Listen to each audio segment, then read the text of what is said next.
Hi guys. Alright, this one is a video on psychic skills and defense. Now, the mantra is a powerful one. Whether you're using is more the power of word and positive word. You know, so words of positive polarity against something that's a negative energy or a negative being, in a mantra kind of way, becomes a kind of defense and a repellent and it becomes a good skill to know if you're trying to mantra to create affirmation for yourself and seed weave, and it's good for repellent against negative forces with psychic flux. Another skill is the image of yourself in your brain. Now, you can use that and you can imagine yourself, and if you are being suppressed or oppressed, then they'll try to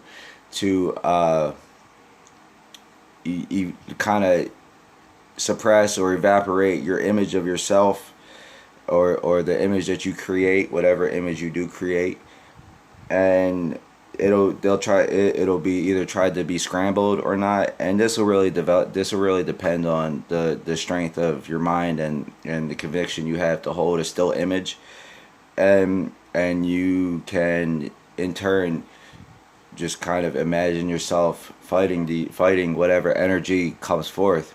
And if that does happen, it is possible that an image or something might take form in itself and try to attack you. So really, it's a matter of your mental strength and your psychic strength. Now, we're talking on a mental, psycho-spiritual plane, so more of like a Buddhic plane, and so you pretty much become an image of yourself, and with conviction, you can be a kind of like a mental warrior, and imagine and be that with your arms, with your wings, and your mind. There is the strength if you fight with your wings without image, with your yin and your yang, your Ida, your Pingala. And this really comes from having kind of like an optimal mind, a psychic strength, and where you can push or try to push or cast these beings out, or push them out with your mind and your strength. And it's really it's part of your spiritual gifts that you're given when you're awoken, and that can be, all this comes from your brain and your spiritual and your mind strength. So if you're trying to develop mental strength and things like that, it really gets into a state of mind of neuroplasticity, neurogenesis, and neuroscience.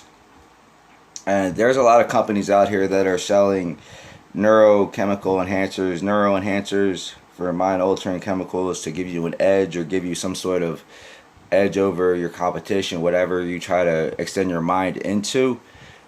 For whether you're doing it for for creation or for capital gain or some sort of whatever you are trying to enhance your mind for. But the downfall of this is it can become addictive. Negative entities can ride that like any kind of drug, because it is a chemical, and it can be taken advantage of or tweaked and ridden. And really, it comes down to a matter of point of view. I mean, it gets down to your development and strength and practice, and acquirement of your own diligence, versus a stimulant or steroid for mental enhancement and performance. And if you do get attacked on a psychic spiritual level, it could be a weakening and it could be used against you. So that gets into strengthening. In my opinion, it's more of worth to obtain a sort of a prime condition or prime condition on your own through practice. Reading is a good way to create this fundamental long-term reading. It's a focused mind. It's a diligent ability to keep focused. It works on your eye strength and your mental muscles, and adapted and also it's adapting and creating growth into whatever you're learning. So while you're also practicing mental strengthening, you're learning whatever skill or whatever knowledge you want to acquire. And there is this goes into like a active mind with diligence versus a person who just, you know, watches TV or goes out some parties. I'm talking about developing strength and acquirement through practice for a strong mind. And they have YouTube videos and other source knowledges where you can see a CAT scan of a brain in mental exercise of learning or reading versus a brain just being entertained or watching or doing something unprogressive. It's a different brain wave. It's a different brain view, and it's not enhancing. It's actually dulling. It's sort of like if you don't use, you lose. If you learn something and don't use it for a while, you forget it, and then you don't acquire it. It's the same thing with your mind. If you're not using it diligently to strengthen, then you're initially dulling it and weakening it. And there goes laziness and unproductivity. A forced emotion stays emotion, and at rest stays at rest. An example of meditating on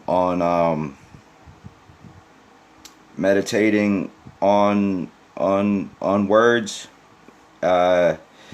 This creates a focus on the word, mindfulness, and it's creating discipline and mental strength, and it's actually altering your brain waves, and it's generating whatever seed thought you're trying to delve into your principles or your mind.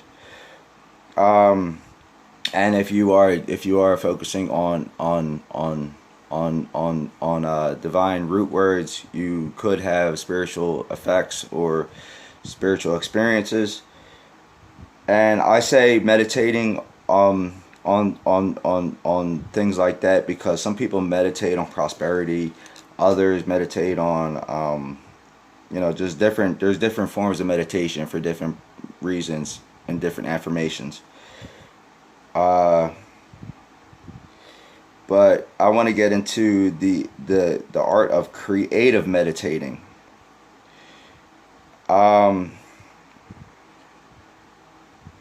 Pretty much you can create anything in your mind if you like me. I'm a writer, so I do a lot of creation with my mind and imagining and writing.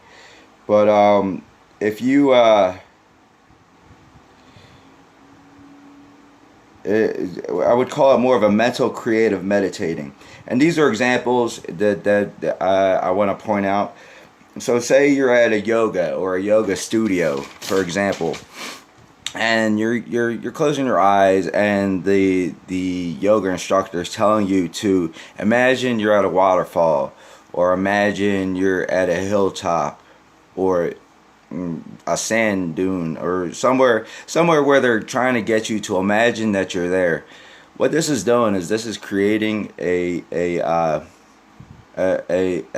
imaginative meditative state of mind where you're imagining the scene, and what it's doing is creating serenity or peace for whatever it is you're trying to do to clear your mind, or develop some sort of spiritual practice.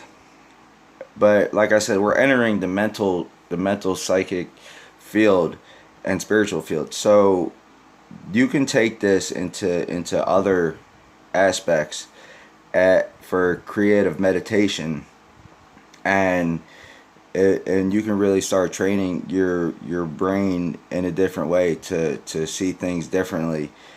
Uh, so imagine going to your happy place, right? Can you, if you're over there doing the yoga or doing the meditation and they're telling you to do this, I mean, how far do you go? Do you just see waterfall, or can you take that imaging I was just talking about of of yourself that you imagine yourself as, and can you see yourself walking onto that rock and sitting down and do you imagine yourself taking that breath and smelling that water that's hitting the rock, that sog smell? Can you see if there is anything? Can you imagine a dragonfly rushing by you?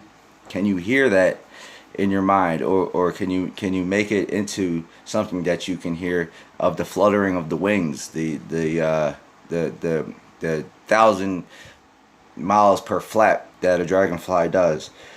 Can you what is the atmosphere in the sky like? Is it sunny? Can you feel that sun on your face?